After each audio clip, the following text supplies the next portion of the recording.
Oh, the food tastes awful again. It's hard to enjoy it when you're so unhappy. Marrying you was a mistake, and being born into this family feels like another mistake. Having two sick people in the house is exhausting. Whenever my husband looks at me, he just complains. I don't want his words to upset his sick parents. My name's Chloe. I'm 34. We've been married for 5 years. We met through a friend when I was 29 and my husband was 31. After finishing college, I lost both my parents to illness one after the other. My husband, Sam, wanted to get married quickly, and I thought he was serious about it. But now I think he just didn't want to be left behind because all his friends were getting married. We started talking about marriage after only 6 months of dating, and I met his family. They were nicer to me than I expected, especially when they found out my parents had passed away. His mom helped me with the wedding planning like my own mom would have, and I was really thankful. So, I didn't mind the idea of living with his parents after we got married. Actually, I felt very welcomed. Chloe, your coffee tastes really good. Thanks. My dad, who passed away, loved coffee, and I do too because of him. Sometimes I even blend different types of beans myself. I was so passionate about coffee that I wanted to open a cafe with my dad someday. After my dad died, I lost my love for making coffee, but my father-in-law really likes the coffee I make. When I see how happy he is drinking it, it reminds me of my dad, and sometimes I cry. But my husband Sam doesn't care much about coffee. He can't even tell if it's instant or brewed from beans. He always says instant is probably better. I love cooking, but Sam doesn't seem to care about food. He never compliments my cooking and thinks all food tastes the same. But my mother-in-law enjoys cooking with me, which makes me happy. I always wanted to cook with a daughter like her. Chloe, you know so many recipes. You've been teaching me a lot, thank you. I love cooking with you every day. Sam didn't help with chores, but my in-laws always appreciated what I did. So married life was good. But 2 years ago, my mother-in-law got sick. She didn't need to go to the hospital, but she had to rest sometimes. Chloe, I'm sorry. I'm feeling better today, so I can help with chores a bit. Please take a break sometimes. I'm okay, don't worry about it. But Mom, Chloe is really good at housework. Sam, don't say that. Do you realize how much Chloe helps us every day? You can work without worry because Chloe is here. You should show some gratitude. Taking care of my husband's parents is something I'm grateful for. It's not hard for me to look after my mother-in-law, but it bothers me that Sam doesn't appreciate me. After my mother-in-law got sick, Sam started complaining about the house being gloomy. He began coming home late and working more on his days off. Then I noticed makeup on his clothes, lingering perfume, and other suspicious signs. When I confronted him, he admitted to having an affair. He said he met her at a bar where he went with colleagues because he didn't want to come home early and help with caregiving. I was shocked by his lack of guilt and the ridiculousness of his excuse for cheating. It made me angry and frustrated to think he was doing this while I was taking care of the house and his mother. But my father-in-law got really mad and scolded Sam, who seemed to feel really sorry at that moment. He said sorry and promised not to cheat again. So I decided not to divorce him. But honestly, I was more worried about leaving my sick mother-in-law than staying with Sam. I couldn't imagine Sam taking care of his mom, and I thought it would be hard for my father-in-law, who was still working, to do it alone. Then, when my father-in-law turned 65, he retired. On the day he retired, Sam was more interested in how much money he'd get from his dad's pension than appreciating his dad's years of work. It seemed like Sam was counting on getting some of his dad's pension, but his dad's answer was totally unexpected. I can't give you any money from my pension. He said, I'll only get enough to live on. What? So why did I put up with everything all this time, taking care of my mother-in-law and living with her? What are you talking about? You barely do anything to help your mom. Just living in the same house doesn't count as taking care of her. After that, Sam's mean words got worse. It seems he only acted sorry when caught cheating because he was hoping to get some of his dad's pension. I should have married a richer woman. This marriage was a mistake. Stop it, Sam. Chloe has been good to you. Shut up. My mom is just a bother. How can you talk about your own mom like that? This house is so sad. I'm stuck with a useless wife, a boring dad, and a bothersome mom. Even though his father-in-law warned him many times, Sam wouldn't listen, so he started working more, even on weekends. I can't help but think he's cheating again, just like before. But then my father-in-law fell in the garden and hurt his back badly, so he couldn't get out of bed. Taking care of my in-laws was hard, but they cared for me and always seemed sorry, so I didn't mind too much. But it bothered me that Sam wouldn't help at all. I'm sure my in-laws would be happier if their own son took care of them instead of me, who isn't related by blood. Sam, can't you help with your parents? Why should I? They're your parents, not mine. Can't you at least be nice to them? I got stuck with a bad wife, and now I'm stuck with bad parents too. I just can't catch a break. I can't help but think my in-laws are the real losers for having a son like me. I still have a feeling that Sam might be cheating, but I can't leave because my in-laws are sick. If I go, Sam will probably neglect them. I don't want to stay married to him, but I can't ask for a divorce because I worry about my in-laws. Then Sam said he was going to Hawaii for Christmas with his friends. You're going to Hawaii for Christmas?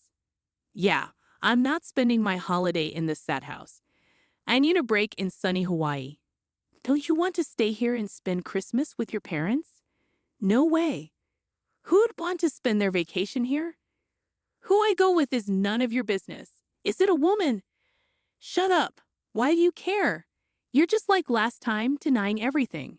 He must be cheating again. I wasn't surprised to find out, but I was disappointed in Sam's attitude. He didn't seem sorry at all. It hurt to realize he didn't see me as his wife. I work hard every day. I don't need constant fun. But Sam married. Shouldn't we at least have some basic respect for each other? I don't see it that way. You're just here to take care of my parents, like a maid. That's awful. If you feel that way, let's get a divorce. Don't bother me, especially since you have nowhere else to go. Just stay quiet and do your job. I don't want to stay married to him after this. I want to say I'm okay with divorcing him and leave. I can handle it on my own.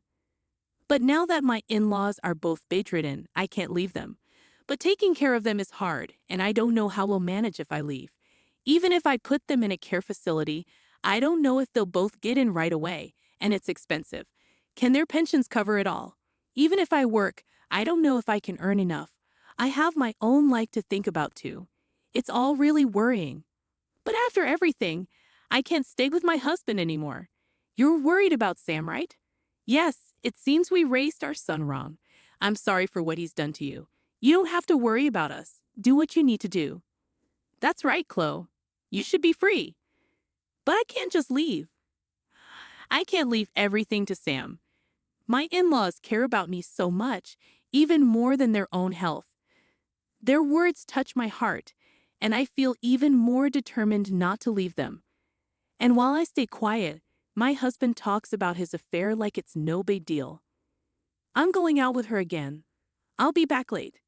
Huh? It's better to have dinner with her than look at my face, right? But you know I'm cheating, and you still won't leave. So you've basically accepted it, right? It's like you approve of the affair, but nobody has given approval. Staying here means you have. You're just holding on to me because you can't survive on your own. It's really pathetic that I can't even say anything back to my husband who says such hurtful things. I cry in frustration, but when my husband sees my tears, he just laughs even more. It's heartbreaking to see him like this. What am I doing? My in-laws keep apologizing to me for their son's behavior, but it's also painful to see them like that. Maybe it would be better if I wasn't here. Maybe because I'm here, my husband relies on me too much regarding his parents. But even if I feel that way, if my husband doesn't change, I'll regret leaving forever. There's no guarantee he'll change. Then the day before Christmas Eve, my husband brought up divorce. I want a divorce. I prefer younger women. Huh? But you can stay here as a housekeeper, meaning things will stay the same. You'll live here for free, so think of it as your salary. With that, he put a signed divorce form in front of me. I understand. Of course, I won't become a housekeeper, as he suggests. But I also don't want to be his wife anymore. There's a limit to how much you can disrespect someone. I'm sure my husband knows I could leave his parents. That's why he can say these things so boldly. Knowing that makes me even more angry and frustrated. Well, take good care of them, okay? The next morning, my husband left happily for his trip to Hawaii. Even if I left him, I wanted to stay with my in-laws, but it wasn't that simple. I had to let Christmas pass without him. But without him, the day was peaceful, with no complaints. The three of us enjoyed Christmas dinner together, laughing while watching TV. Even though I knew I had to think about the future, I wished this peaceful time could last forever. And then, from the TV, I heard the Christmas song start. "Merry Christmas, I'm used to."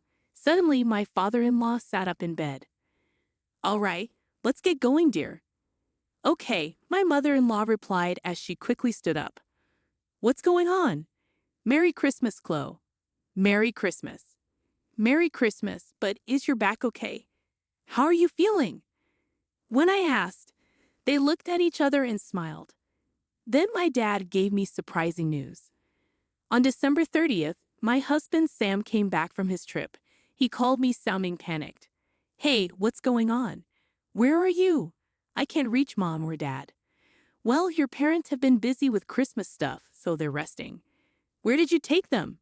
Did you kidnap them?" "No way. They decided to go on their own. They were supposed to be unable to move. You took them without asking? They can move around just fine on their own." "What?" As soon as the Christmas song started, my in-laws stood up. Seeing my shocked face, my father-in-law said, "It's time for a fresh start," and laughed. Turns out his back pain had healed, and my mother-in-law had gotten better over the last 6 months. But because of Sam's mean words, my father-in-law made a plan. He told my mother-in-law about it, and she agreed.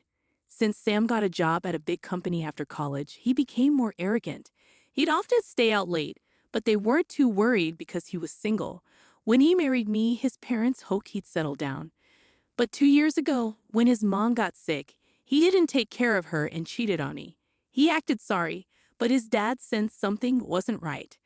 As his dad's retirement neared, Sam started talking about the pension, showing his greed. They knew he was being fake just to get the money. But when Sam found out there was no pension, he showed his true colors. This confirmed his father-in-law's suspicions. Actually, his dad got more pension, but he didn't tell Sam because he knew Sam wanted it. If Sam had been nice to his mom and me, they would have shared the money with him, even without the pension. "It's sad it didn't happen that way," said his father-in-law sadly. When he fell and hurt his back, Sam said, "If you're bedridden now, you'll just be a burden." That made his dad stop seeing Sam as his son. So the parents decided to act like they were bedridden and make plans. He said sorry for causing me trouble. During that time, I noticed a "for sale" sign on our house. Why was it there? The meaning was pretty clear. Don't waste time. Our house was put up for sale. We moved out. What? I didn't know anything about this. Exactly. I don't want to live with you anymore, so I didn't tell you. My father-in-law bought a new house with his savings.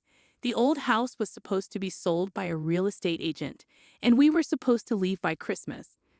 But since we weren't going anywhere, we waited until yesterday when Sam left for his trip. It was funny how my father-in-law joked about moving when the Christmas songs played, but it felt like a new beginning for me too. All I had left to do was pack my stuff, which was easy. The movers were already booked, and everything was moved out by the 28th. "Dad, did Sam get enough money from the pensions?" "He didn't tell you because he wanted it all for himself." "What about the money from selling the house?" "I'm his son, so I should get a share. It's my right. Your dad is still alive, so it's not inheritance, right? But you know he's determined to spend all his money before he dies, so you won't get anything. He's still my dad. He doesn't want to be your dad anymore."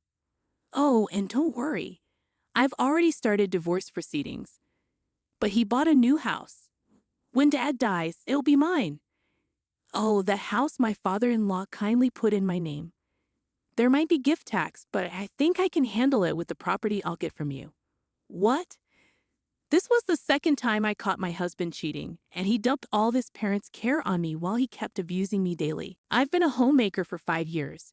With everything considered, I was told I'd get a fair share of our property. My father-in-law already talked to a lawyer about it. Your things are in storage, though there wasn't much. The lawyer has the key and will contact you later. Where am I supposed to go now? I don't know. Figure it out. That's not helpful. I told my girlfriend I'd be living in a nice house with a maid. Without a house or you, I'll look bad. I couldn't believe he said that to me. It reminded me he only thinks about himself. I didn't even want to talk anymore, so I hung up. Maybe you can do wrong without getting caught. My ex-husband's boss saw him in Hawaii during a work trip and found out. His company has strict rules, so he got demoted and a big pay cut. After my lawyer contacted the woman my ex-husband was seeing, she disappeared. Sadly, my ex-husband keeps asking to get back together, but I won't agree to that. Now he's struggling to pay his bills because he spent a lot on his mistress. He begged my lawyer to reunite us, crying about his problems, but the lawyer said no. Then my father-in-law recorded my ex's verbal abuse, and the lawyer was upset, saying it wasn't okay. So it's no surprise my father-in-law bought an old house with good air. I'm planning to turn it into a cozy cafe. We discuss ideas every day, trying to make it work. I don't know if it'll succeed, but I'm giving it my all. Seeing my in-laws happy makes me happier than anything else. I want us to keep living together, enjoying good coffee, and getting along.